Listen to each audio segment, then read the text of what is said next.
Hi, welcome to Well Rounded Momma's YouTube channel. Thanks for joining us. I'm joined by Sarah. My name is Sherry. We are midwives in the Las Vegas area. And today we're going to be talking about postpartum anxiety. Sarah and I were just talking a little bit briefly about it and how we spend a lot of time talking about postpartum depression and how that seems to be something kind of high on the list, but that postpartum anxiety is something that happens to some individuals, and we want to give you some signs to look for. Make your partner watch this video so that they can help look for those signs, and then some tools and avenues that you can go to seek help and support during that time. So I'm going to turn the time over to Sarah.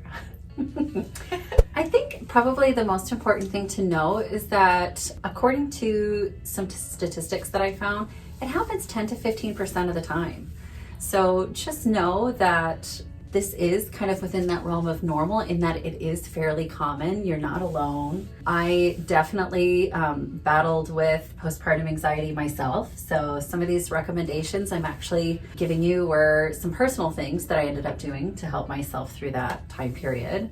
I didn't get it after my first, but I did after my second, because now I had a 2-year-old that I was also taking care of with a newborn. So I know that about you, Sarah. yeah, that caused a little bit of anxiety. Some signs of postpartum anxiety can be that racing thoughts, persistent feeling of being on edge. Basically, if you can imagine panic attacks or just kind of feeling anxious, right? I think it's normal a lot of the time to feel anxious whether or not your baby's getting enough to eat, or wondering if it can go so far as being anxious about them breathing. So sometimes moms can get anxious that if they're not literally watching their baby even sleep.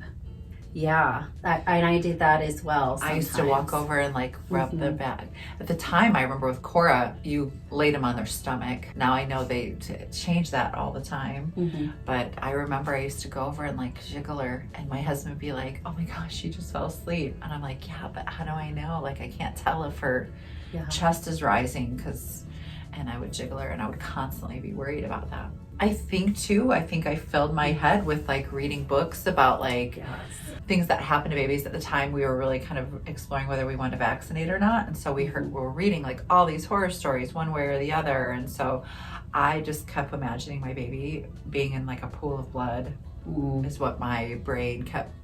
That was its default, and so I constantly was over checking the baby. But I think it just added to my anxiety that I had just kind of went down a lot of rabbit holes. Yeah, I think I read a lot of stuff about SIDS, and it just scared the ever-living crap out of me. And I'd constantly make sure that my baby was breathing, and just generalized anxiety. I would literally be sitting in what I would imagine was a calm atmosphere, nothing was happening, and all of a sudden my heart would race, and I would totally get a panic attack. Yeah, those are some basic signs of postpartum anxiety. Obviously, if you feel it is so bad that you are unable to function as a human being, you should absolutely see a therapist. None of these things should replace you talking to somebody at all, but there are some things that I definitely found helpful. So first and foremost, I found this lovely herb called motherwort, and it is named so perfectly because what it does is it's actually a cardiac tonic. So it actually soothes those palpitations that you can feel when you're feeling anxious. And it just kind of calms you down a little bit, but it isn't sedating. So you can still function. If you take too much of it, it can make you kind of feel off and a little bit sedated, but that's not its general property. So it should just kind of calm you down, and especially when it comes to the palpitations that come with anxiety. You can usually find that online. I think we sell some here at the center. Motherwort was an herb that I would take acutely. So when I was feeling those panic attacks coming on, as a liquid extract that tends to hit the body a little bit quicker than taking pills. So I found that to be super helpful to take an alcoholic tincture of it. Sleeping, eating, basic human needs. You probably don't realize sometimes after you have a newborn baby just how little you might be sleeping. If you're experiencing any sort of postpartum mood disorders, that lack of sleep can really mess you up. So if you are starting to get some of these symptoms, definitely ask for help. Definitely ask for someone to step in and give you a nap. You're not being a bad mom, that you need help, that you need to ask for some sort of additional support. Like, it is okay, and that is what your friends and family should be there for, is to help you get meals in and sleep. The other aspect of that is interrupted sleep. And so if you've been interrupted at night, if you normally wake up at 8 o'clock in the morning, don't get up out of bed at 8 o'clock in the morning. If you woke up several times during the night, you have to sleep longer. Like last night, I got a lot of texts as a birth professional from some clients, and I feel as exhausted as if I had stayed up all night, because the moment you fall into that deep sleep, if a text or a phone call come in on your phone, same thing with baby. If you're nursing or baby cried, or like, that interrupted sleep does not count. It doesn't count towards sleep. You have to kind of reset that clock and be able to get that deep sleep. So if that means like you're in your PJs and laying in bed a little bit longer than you normally would, that's okay. Yep, 100%. Also, sitting in the sunshine can be super helpful when we're feeling depressed, and again, I'm speaking for myself. Certainly professionals will have, some other things that they tell you to do. You should get in the car and go to the beach. But yeah, get in the car and go to the beach. You can do that. That would be awesome. No, like, when you're super depressed or anxious, like, I feel like your world becomes like this little tiny bubble. Even just stepping out on my patio and sitting in the sunlight just did a world of difference for me, because it just took me out of that negative cycle of just sitting and obsessing about every little thing. Getting some vitamin D. Taking the baby on a walk. Take the baby on a walk. Yes. Yeah. All of those things. Just get your body moving. Get it out. Yeah. Allowing people to dote on you, and remembering that oxytocin, we talked about that a little bit in labor, that's responsible for contractions, but it's also responsible for like love and bonding with your baby. And so after you have a baby, sometimes your endorphins and your oxytocins are kind of tied to certain things. So like, if you breastfeed your baby, sometimes you'll get, oxytocin and a rush of endorphins. But we forget about all of the other things once that baby comes out sometimes. So don't forget about chocolate. Don't forget about your favorite movie, skin to skin time with your partner, taking a shower, like those enjoyable things that make you feel like you. Just doing those things that you normally did before you had a baby. Any of those things that kind of make you just remind you of who you are. Well, and I think those of us who struggled with anxiety prior to delivery, we had an idea of what our coping skills were.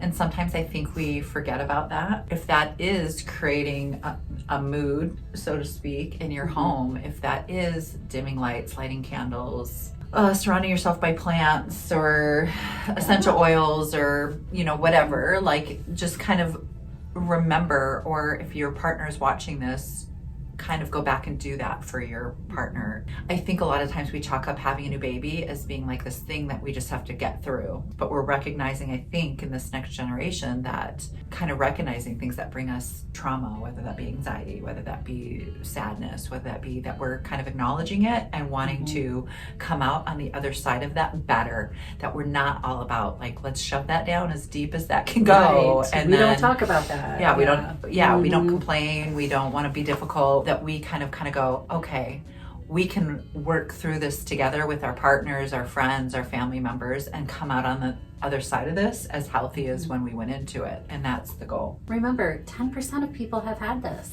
Yeah. 10 to 15. So you're going to be able to find somebody who has probably experienced similar. So don't be afraid to talk to your friends. Talk to your relatives that have also had babies. We have a baby moon circle here every Tuesday, which is like a mom support group. So you can come in and get out of your house that way. There's lots of ways around that. Definitely talk to people. And if you feel like it's serious, or if your partner feels like it's serious, you should definitely talk to somebody. Because certainly there are medications that can help as well. And if that's, I always tell individuals in my office, you're always weighing the pros and cons with any scenario in your life, and that's ever changing. And so whatever you have to rely on so that you be your best you is what, certainly we're going to support. And if you don't struggle with postpartum anxiety, if you're watching this video, just kind of consciously take note and think of it for family members or friends that become pregnant. If you notice some of these signs and symptoms in them, be just like a loving ear and not like a fix it person, but Yeah. like a loving ear that is there and available when and if somebody wants to talk. If you're watching this and you know somebody in your life who's just had a baby and you notice some of these signs, like be that support and allow them that ability to process. Be that safe space. And this can go for both sides. This could also be your partner. Your partner might be exhibiting some of these signs of anxiety. That is true. That is true. And if that's the case, let's kind of meet them where they're at and see what they need in order to get through it. Partners in general, but especially men, right? Because men have been told for so long they have to suppress, they have to be the strong one. And they're going back to work a lot of times, especially in homes where there's like a one income family, and there's a lot of pressure and anxiety can come with that. Yeah. So thanks for joining us today. If you find this video helpful, like, subscribe, ring the bell, share with your loved ones. We look forward to seeing you next week. Have a wonderful day. And go. We matched today though. We do match a little bit. Sometimes showering in and of itself was like a huge feat, because I put the baby on the floor or whatever close to the shower, and I get in the shower and then they cry, and sometimes I was like, oh my gosh, if someone just hold the baby so I could shower, that would make me feel like I'd accomplished something that day. Oh, reach the bell.